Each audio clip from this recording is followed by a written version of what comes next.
Hello dear students, how are you? I hope you all are fine. Welcome to my channel Law Scholars and Legal Issues. I am Vanita Prashar.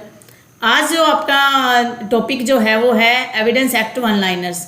ये हमारी जो series चल रही है ये 3-4 lecture और होंगे उसके ऊपर, और उसके बाद जो ये नोट्स हैं इनकी PDF मैं टेलीग्राम चैनल पर अपलोड कर दूंगी, आप वहाँ से इसे इजीली ले सकते हो। यदि आपका अच्छा रिस्पॉन्स रहा तो मैं इंडियन पेनल कोड से रिलेटेड भी वन लाइनर नोट्स आपके सामने लेके आऊँगी, और वो भी आपके एग्ज़ाम के लिए कंपटीशन के लिए हेल्पफुल होंगी। आज का हमारा वन लाइनर है section 106 is applicable to such matters of defence which are suppose to be specially within the knowledge of the defendant. आज का जो ये हमारा लेक्चर है बेसिकली प्रजम्पशन बेस्ड है कि क्या प्रजम्पशन होती है, किस प्रोविज़न में क्या प्रजम्पशन दी गई है, कौन सा सेक्शन क्या बताता है, तो उसको थोड़ा सा हम समझेंगे कि क्या है प्रजम्पशन की बात। तो सेक्शन 106 को अगर हम पढ़ते हैं बेयर एक्ट से, आप बेयर एक्ट ले लीजिए अपना पास, मैंने भी अपना बेयर एक्ट रखा हुआ है। देखिए मैं बेयर एक्ट से करवाती हूँ साथ के साथ कि किसी प्रकार का आपके मन में भी डाउट ना रहे। टिप्स पे किसी को कोई चीज़ याद नहीं रहती है क्योंकि लॉ जो है लिमिटेड नहीं है, बहुत वाइड है। सेक्शन 106 ये कहता है one any fact is specially within the knowledge of any person the burden of proving that fact is upon him. कि कोई भी ऐसा फैक्ट है जिसकी नॉलेज उस व्यक्ति को थी, यानी कि जिस व्यक्ति को उसकी नॉलेज है वही क्या करेगा, उसको प्रूव करेगा। यही सेक्शन 106 कहता है। 106 is applicable to such matters, उन मामलों पे लागू होता है डिफेंस के जहां पर डिफेंडेंट को नॉलेज थी और वो उसे प्रूव करेगा। 107 क्या कहता है? 107 ये कहता है कि क्या हो गया, कई बार तो बहुत ही समस्या हो जाती है, ये मूवमेंट ज़्यादा कर लेता है। वेयर इज, ये कहता है for presumption under section 107 the person is to be shown to be alive within 30 years. ये 30 ईयर्स की बात कर रहा है।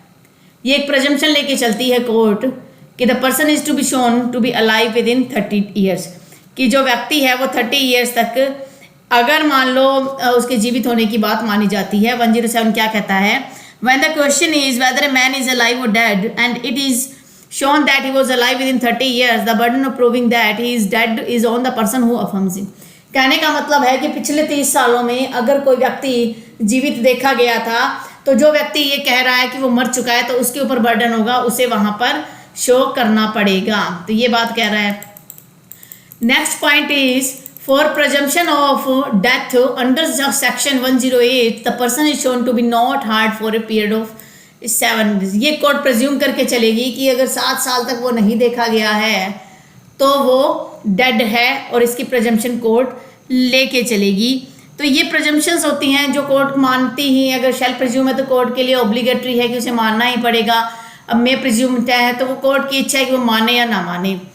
सेक्शन 109 क्या कहता है कि बर्डन ऑफ प्रूफ, डायरेक्ट से करवा रही हूँ मैं, आप एक बार उस पर नजर डालिएगा। Burden of proof as to relationship in the cases of partners, landlord and tenant, principal and agent. ये कह रहा है कि बर्डन ऑफ प्रूफ रिलेशन के बारे में जब है वो कौन बताएगा। When the question is whether persons are partners, landlord या टेनेंट, प्रिंसिपल और agent, and it is shown that they have been acting as such, the burden of proving that they do not stand or have ceased to stand to each other in those relationship is on the person who affirms. Simple सी बात है कि कोई व्यक्ति कहता है कि जी वो पार्टनर है, कोई कहता है जी वो प्रिंसिपल और सेकंड पर्सन इज एजेंट, और कोई ये कह रहा है कि जी that one is landlord and the other is tenant. तो उसमें जब किसी प्रकार का कोई डिस्प्यूट अराइज हो रहा है तो प्रेजम्पशन ये लेके चलेगी कोर्ट की जो उस बात को स्वीकार कर रहा है उस पर बर्डन है कि वो साबित करें। ये आपकी बात कर रहा है 109। Next principle that position is prima facie of ownership is contained in section 110। 110 simple सी बात कहता है कि जिस व्यक्ति के पास जिस प्रॉपर्टी का पोजीशन है तो ये कंसिडर किया जाएगा वही उसका मालिक है।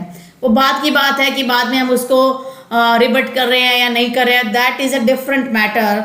But at present if a person has position of any movable और immovable property it shall be considered that the person has the ownership। तो ये कहते हैं ना कि ओनरशिप को साबित करने के लिए सबसे पहले आपका पोजीशन होना जरूरी है, तो कोर्ट ये कंसिडर करके चलेगी। ठीक है, तो इसके अंदर कोर्ट को है कंसिडर करना है।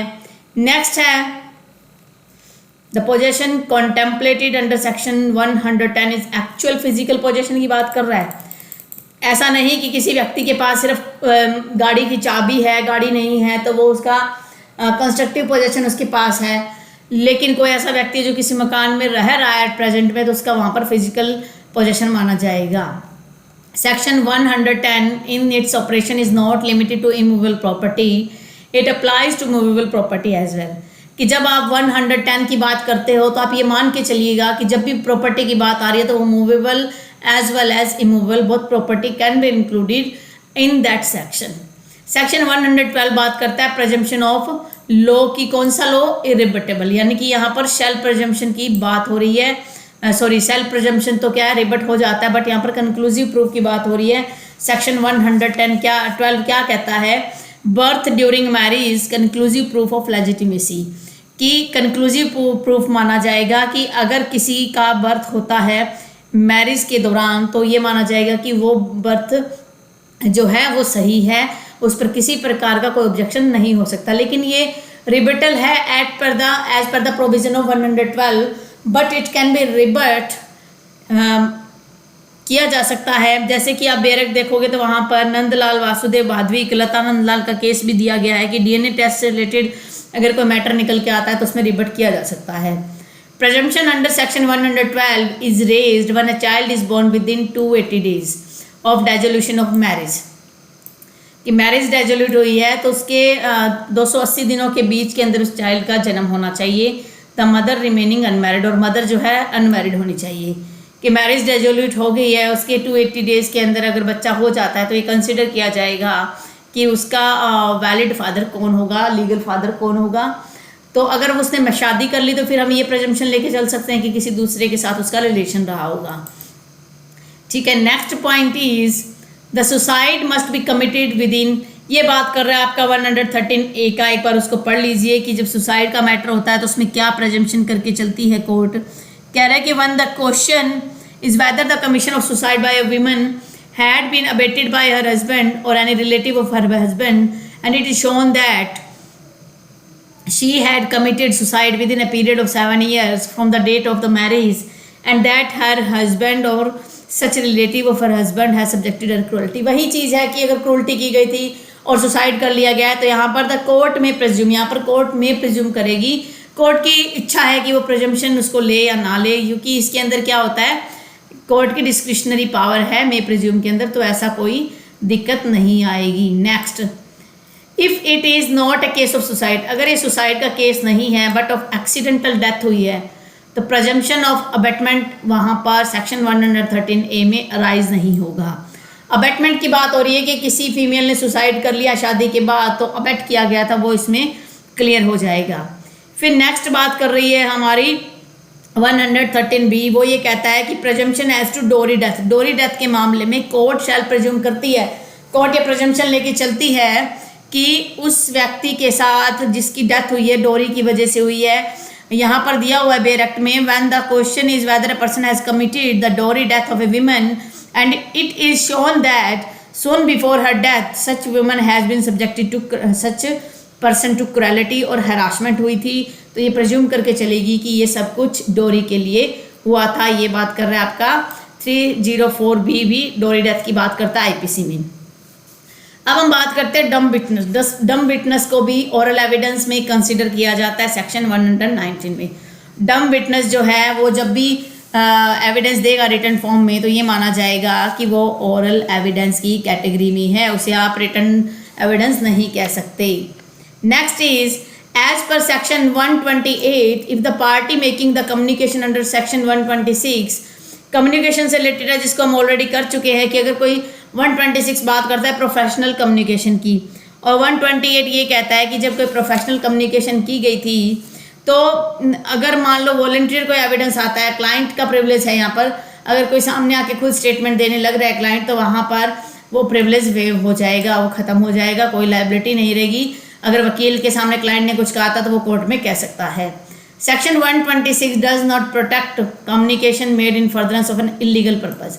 आज कोई कम्युनिकेशन होता है, किसी एडवोकेट के पास कोई क्लाइंट आता है और वो ये कहता है कि जी मैंने अब एक मर्डर करना है और आप जो है उसमें मुझे बचा लीजिए। तो ये क्या है, इलीगल पर्पज़ के लिए जो कम्युनिकेशन है उसको प्रोटेक्ट नहीं करता, प्रोवाइजो जो है 126 का ये कहता है।